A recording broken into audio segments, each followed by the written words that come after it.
Alright, so this week we are going to be drawing two-point perspective exteriors of buildings. And so this first example I'm going to do is just a residence here near campus. And notice I'm looking at the corner of the building. I start by finding my two vanishing points. So one is near the edge of the paper and the other is off onto the side. So I've taped it down so that I can find the vanishing point off to the left side. And I start with my top and bottom, like where the roof is, and kind of along the bottom to find where that vanishing point is, dragging that line all the way across. And then I connect my vanishing points as well to find my horizon line. This building, you'll notice, is kind of cut off corners, so those lines won't lead back to the vanishing point, but the rest of them will, or be vertical. And so all of my windows I know that are at the same height, and they are in the same positions, both vertically and horizontally. So I want to, I can use kind of guidelines to figure those out. And then here I am. I'm going to come in and ink it up. So this one is just going to be contour. I'm not really going to be doing a value other than some filling in the dark of the windows and maybe adding a little gray to it. But for the most part, it's not going to be like a full value drawing. And you'll notice that I can see the insides of the windows. So on the left side, I can see the inside left. On the right side, I can see the inside right. And that shows that depth. But that depth is also going to lead back to your vanishing points as well. Same with these balconies. And coming in, just kind of finishing up the last details. And this is a great way to get a nice clean line drawing, is to start out in pencil and then come in with ink and define the exact lines you want and erase all of your pencil afterwards. So the next drawing I'm going to do is this quick Mart that is also near campus. I am just doing things near campus this week. So both vanishing points are pretty equidistant from that center axis, but still, again, they are off the edge of the paper. And I do that so that I can fill the picture plane with the drawing rather than having a smaller building that doesn't really fill the page. And what you need to do is also scale everything the same amount. So the distance between your vanishing points kind of should be multiplied by the same amount as your height. And this will allow you to get the right angles. It will allow you to also get the right height and dimensions all the way around. So you notice, again, all the parallel lines lead back to one of the two vanishing points, depending on what side it is, which direction it's facing. When I added the lines for the bricks, I basically counted how many bricks there were, and I created equidistant points, and then I brought those lines back from the vanishing points. I'm really going to do the detail on the quick Mart itself, and then everything in the background. I'm just going to have some light contour lines. When I'm doing the bricks, I go through and I lay my ruler down, and I hit each other line, and then I do the opposite for the next one. And I make sure that the bricks get smaller and smaller, just slightly and slightly, as I go back. And then do the same on the left side as well.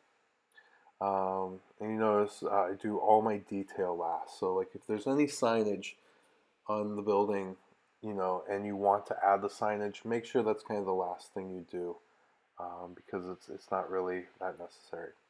So this is basically the contour kind of line, contour line drawing I'm looking for your first sketchbook drawing. But I'm going to go in and add value to this as well, just to show you what that looks like. So this will all be done with graphite.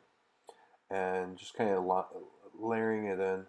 Um, I'm going to do all the shading here with my mechanical pencil, which means I'm going to kind of have to build it up, but I have a little bit more control, and just I can go in and can get that real clean detail that I'm looking for. Um, so just kind of building the shadows, building value, kind of like you notice that one side of the building is going to be darker than the other because of the direction of the light. And make sure to really, you know, if it's dark, make sure to really push that that black as much as you can. And I try to kind of keep my shading all in the same direction. Keeps it neater. It also helps create that illusion of lines and illusion of depth. Um, and so almost done with it. Just kind of going in. Uh, but yeah, notice how I am doing the shading vertical when it needs to kind of show vertical, or back to the vanishing point um, if it's something that's parallel with the converging lines. And I wouldn't spend too much time trying to do detail on the background. Just kind of lay it out simply. It allows you to kind of emphasize and focus on the building that's in the foreground. And yeah, I'm just about done with it. There you go. And then the next drawing I'm going to do, next two drawings are going to be of AUK campus. So do another drawing from the ground here, gate 5. And so this one's going to have a long vanishing point off to one side, the left-hand side, and the right, the vanishing point is going to be very close to the edge. And you know, yeah, make sure that you find your vanishing points. It's going to make things actually a lot easier for you to get all those angles correct. And so I start with some really just some guidelines, really light, running back to the vanishing points. And I also kind of measure how tall things are right along the, like kind of the center axis points, and then I connect those points, those measurements to the vanishing points. And then if I measure correctly and I run everything back to the points, I get pretty good accurate angles. And so also notice how there's like indentions in the windows, and those indentions will go back to the vanishing points as well, the opposite ones. And notice how the windows slightly get smaller as I get further and further back. So you want to make sure you replicate that diminishing scale. And then come in and kind of do details, add signage last, and then kind of come in and add some value to everything, and try to keep that value shading nice and neat, and then the very small details like the signage on the buildings and the gate 5 sign. Just keep it keep that last. That's, you know, you don't need to get to detail so much.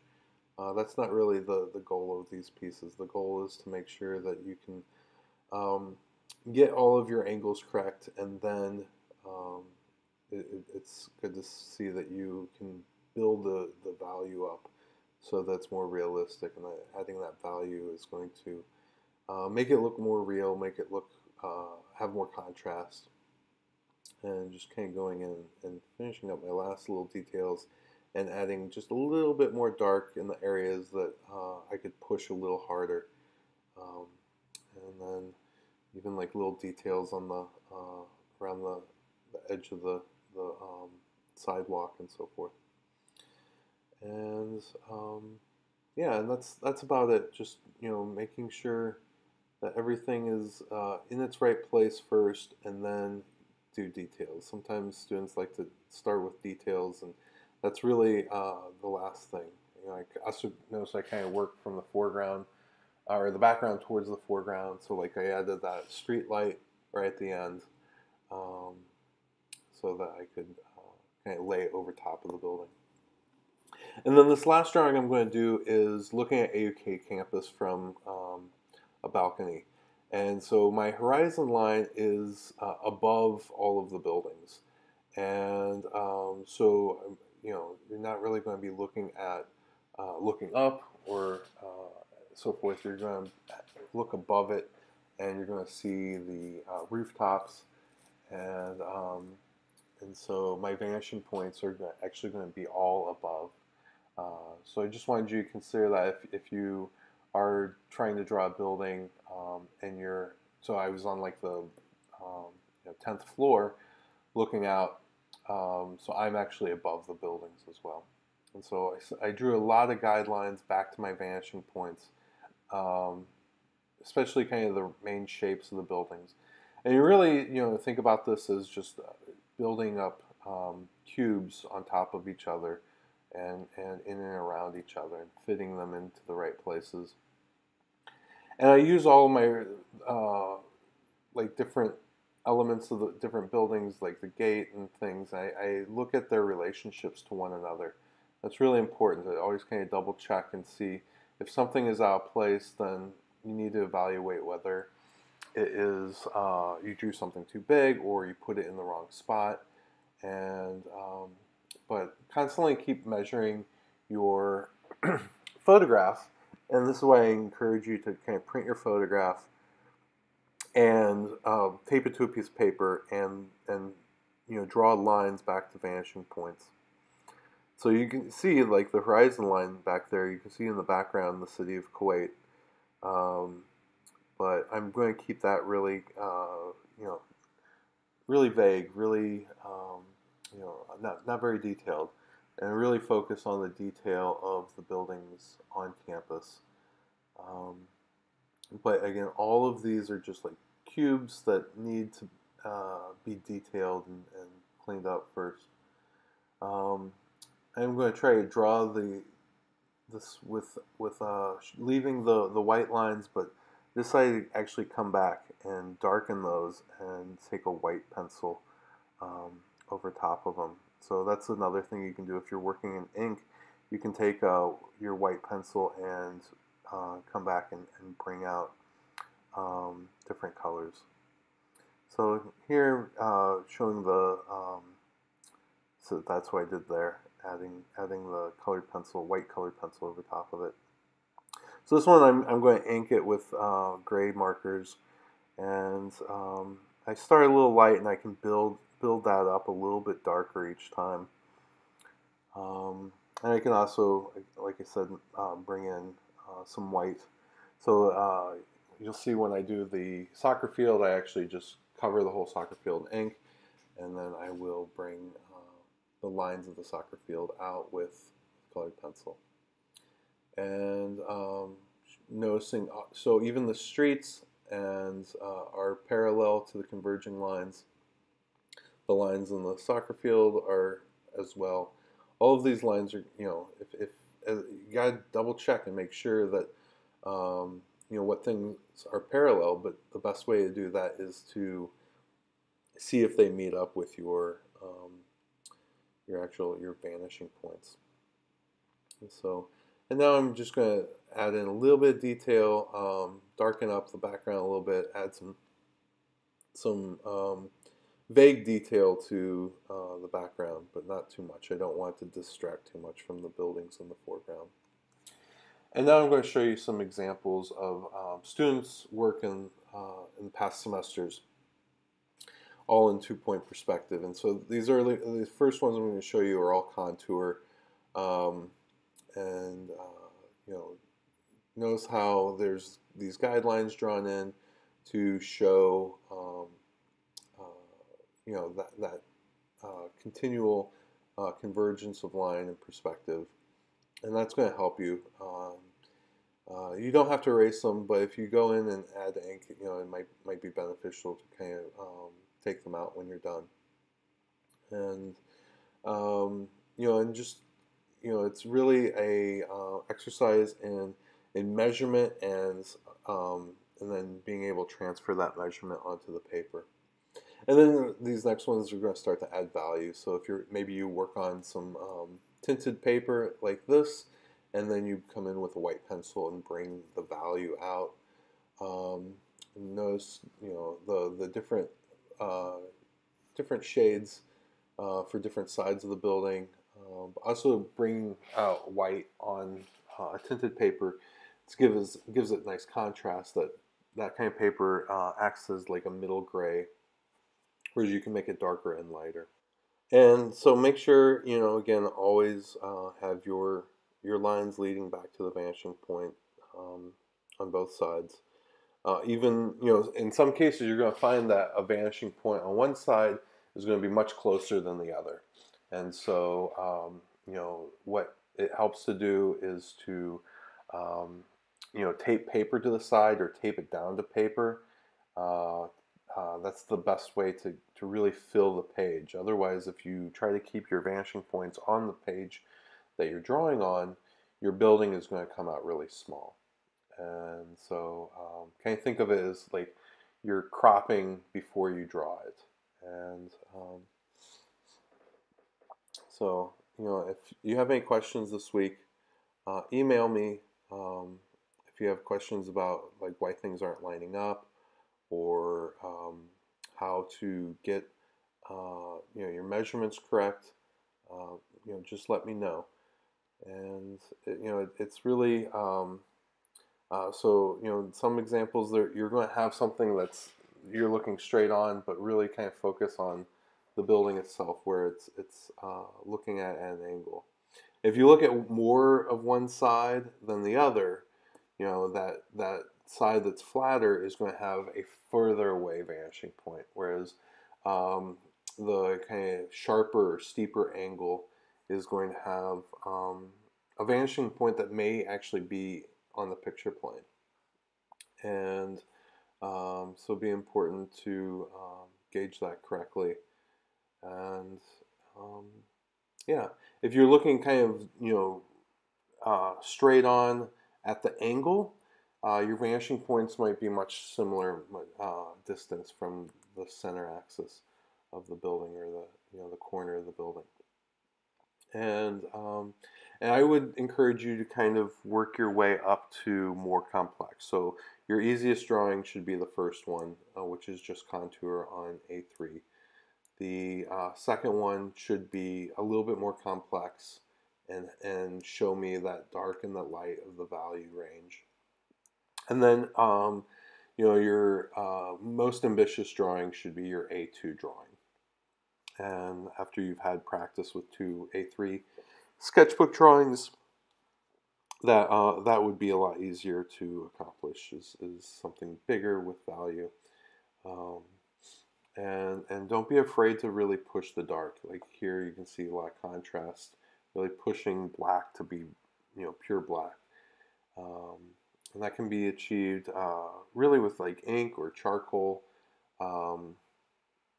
and then making sure you leave areas white so that you can see that those highlights and that contrast as much as possible. And make sure that you also in your last drawing, you really kind of push the detail as well. The detail is going to kind of bring some life, and that attention to detail is going to give it texture, and then but don't do that detail until you've completely kind of resolved all of your lines and angles, and make sure that you've got them correct as much as possible. And so again, any questions you have, email me. I'll be glad to answer them for you. Good luck with this assignment, and and make sure that you do figure out your vanishing points. That's really key to get the angles.